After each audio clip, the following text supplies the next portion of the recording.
Welcome back, everyone, to OpenLine. Talking about the race to colonize Mars. Happy to have with us Professor David Weintraub, his new book, Life on Mars, What to Know Before We Go. As we were talking to private entities, Elon Musk, talking about having astronauts on Mars in the next 10 years. You have no reason to think that he couldn't do it. No reason. Is there any, are there any guiding principles? Are there any laws, I don't know, the UN, anything that are kind of limiting what could be done on Mars? Or Not yet. There's nothing like that? So the first one up there, really. The only thing that exists would be a United Nations agreement that says nobody can own a piece of Mars. Now, if you've landed on Mars and built a fence around a rock, who's going to stop you from doing that? Right? It's a little hard to enforce that other than using the moral framework of government on this planet. But we're talking about another planet. And we're talking about, okay, going to Mars, colonizing Mars, essentially, which is within our grasp. Do you think, you have more ethical questions, do you think it's ethically wrong to do that? I have two issues that are moral and ethical issues with regard to going to Mars. The first is, I don't think we should be sending astronauts to Mars unless we know we can bring them home. Even if we don't know that we can bring them home, I don't think we should send them to Mars unless we know they have a very good chance of surviving the trip and being able to survive on the surface of Mars. And at the moment, we don't have certainty about any of those things. So I think it's reasonable at this point to assume that any astronaut that's going to Mars is not going to survive on Mars for very long and is not coming home. And I have ethical and moral issues with our doing that. I don't think we should send astronauts to Mars until we solve those problems. The second problem is that at the moment, life might exist on Mars, those microbes we were talking about earlier. We haven't found the microbes yet. We have found evidence that is suggestive that those microbes exist, that they're burping methane into the atmosphere. All the methane in the Earth's atmosphere comes from life, comes from cows and goats and llamas that eat grass, and then methane comes out both ends. It comes from rice paddies, it comes from termites' digestive systems, it comes from fossil fuels. 100% of the methane in the Earth's atmosphere is from life. A tiny, tiny amount of methane could exist in the Martian atmosphere, generated maybe by non-biological processes, and geologists and atmospheric scientists are doing models to see if methane could be produced that way. But methane also could be produced by microbes under the soil.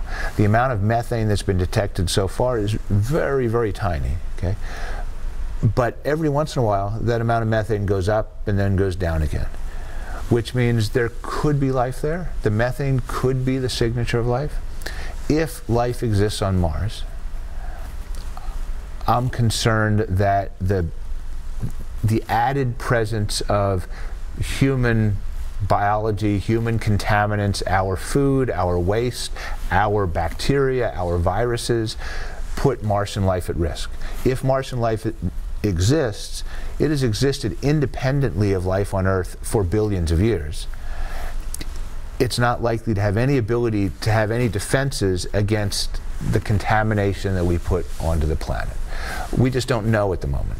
So I think when we go to Mars, if life exists, we put the entire biosystem that may exist on Mars at risk. We could extinguish the life that exists on that planet. On a different sort of scale is what happened when, you know, the United States and South America were colonized. Indeed. Huge death from disease and all kinds of things. Right. Is anyone when else, sailors went to islands in the Pacific, European sailors. Is anyone else talking about some of these ethical issues? Is this a big debate in the scientific community? A big debate, no. There are some small communities that you can find online that have been talking about this for the better part of 20 years, but nobody's listening. I've heard from a few of those folks who have said, we're out here. I didn't know they were out there. I'm paying attention, right? They said, you know, we're here, here's our website. I'm glad to hear from them, but no one is listening at the moment, I'm hoping that we will trigger a conversation. It's not up to me to provide the answers, but I think it should be up to more than NASA and more than Elon Musk to decide whether we should be going to Mars. I think it's a larger community question that we should all be involved in wrestling with. Let's take some calls. Let's go to Barry. Hello, Barry. Good evening. How are you folks doing this evening? Great. Fine, thanks. What's on your mind? First of all, this is a really interesting topic. A friend of mine called me up and told me y'all were going to be discussing this tonight, so I had to tune in. So thank y'all for this really a fascinating topic to me. A couple of quick questions. I heard the professor say that I may have misunderstood him, but he said he thought it would take 6 months for a ship to get to Mars. Is that what he said? Or is That's correct, yes. A little quick, but maybe I didn't realize that, so that's fascinating. But what I want to talk about is a lot of scholars maintain that one of the reasons that Earth is able to maintain life is due to tectonic plate shifts, the way it's constantly moving, what have you. And Mars is one of the few planets that they say may have been that may have that same phenomena. Apparently now not as much as maybe before, but to me that would suggest potentially that something happened to that part of the Mars surface, which may have cause life to not exist anymore. One of my main concerns, and I'll get off and listen to you guys discuss, but one of my main concerns about going to Mars and coming back, a little bit different than what the professor said, I'd be more concerned about us going and then bringing back a microbe. I know that's kind of a sci-fi kind of a movie you see, but I'd be worrying about bringing a microbe back here that would destroy life on our planet. You know, if you look at the potential things that could destroy Earth, you know, you got asteroids, you got volcanic eruption, you've got microbes is one that scientists say, and you know, way down the list is global warming. I'm not even sure how that gets on the list, but if you guys will talk about that, and I really hope y'all do another show on this. This is a whole night of activity. Much for Good, Barry. All right, well, thank you. Yeah, so you were talking about the concern that we would have on whatever life might be there on Mars. It couldn't survive us. Are we at risk, not just those who go to Mars, but of bringing something back? I think we would be, if indeed there's life on Mars, and if indeed we start bringing people to and from Mars, supply ships to and from Mars, then undoubtedly Martian life would hitch a ride and come back to Earth. When we first went to the moon, some of your listeners may remember the moon launches. The astronauts who came back to the moon were put in quarantine when they first came back. I don't remember the length of time they were in quarantine, but there was a great concern that there could have been life on the moon. There's not, but there could have been life on the moon. We did not want to risk contamination of the Earth with materials from the moon. So everything was quarantined. We're not worried about moon rocks anymore. Mm-hmm. But we ought to be equally concerned with Martian rocks. Mm-hmm. That's a reasonable concern. What is the end game? So you think there could be, again, Elon Musk is saying he wants the first arrival there within 10 years.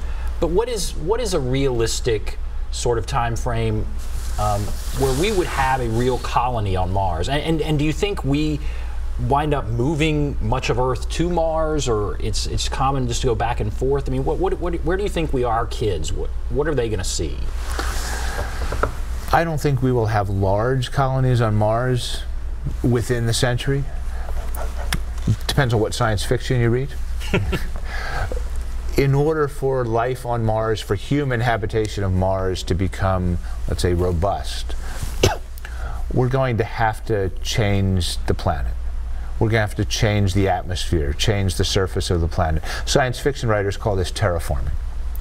We're going to have to warm up the surface of the planet. We're going to have to figure out how to oxygenate the atmosphere. The atmosphere is mostly carbon dioxide. Carbon dioxide has carbon and oxygen, so there's lots of oxygen, but it's in the wrong form for us to breathe. It would be fine for the plants. One can easily imagine, as science fiction writers have done, a long phase in, thousands, tens of thousands, hundreds of thousands of years that it would take to change the atmosphere of Mars to one that would be breathable for us, to make the atmosphere warm enough that we could be outside, breathe the air without spacesuits, grow our crops on the surface of Mars, melt the water so we have streams and rivers flowing on Mars. in principle, it's conceivable that we could do that to the Martian atmosphere. Could we do that in 100 years? It depends on which engineer and how much imagination that engineer has, what answer you would get. I think a realistic answer is it will take a very, very, very long time if it can be done at all. But there are people dreaming and imagining how we might do that. But in the near term, in the lifetimes of our immediate descendants, I don't think we're going to have large cities on Mars. I think we might have a handful of colonists, engineers on the surface of Mars, running machines that might learn how to harvest certain minerals that are on the surface of Mars that could be useful for us. But we're not going to have large cities on Mars anytime soon. But I could be wrong. Depends on how quickly engineering moves forward. That's interesting. Okay, let's go to David. Hello, David. Yes. Go right ahead. I want to clarify something that said on the 6 months going to Mars and the period of 1 year, coming back, and the period of 1 year total. I want to clarify something. Because of interplanetary... Because of what? I'm sorry, I can't quite understand. What did you say? Because of interplanetary orbital mechanics. Okay. It will take, if you get there in 6 months, you cannot directly start coming back, let's say in 2 days or so. You have to stay there. You have to stay there for months and months and months before the mechanics, interplanetary mechanics can allow you to actually come back in 6 months. Right. Or so. Right. So it will take about probably at least 1.5 years, from the day you leave Earth to the day you come back, to the day you get back to Earth. Because you can't... Are you asking how long would you stay then, generally? Start, if you get here in 6 months, you cannot just stay 2 days right. and coming back, like they did in the moon. You cannot do that because of interplanetary orbital mechanics. I think you were talking about that. He's talking the window from which you can launch and the proximity of Earth with Mars. There are only certain windows when you can realistically do it. I'm much more familiar with the windows for launching to Mars than the windows coming home, but I assume it's a similar problem. If it takes 6 months to get there, you're not going to immediately turn around and come home. That would be foolish. It would be a waste of time. It would be a waste of money. It would be a waste of your life. So if you're going to spend 6 months getting to Mars, you're going to want to stay there a while. I don't know whether a while is 6 months or 6 years or 50 years.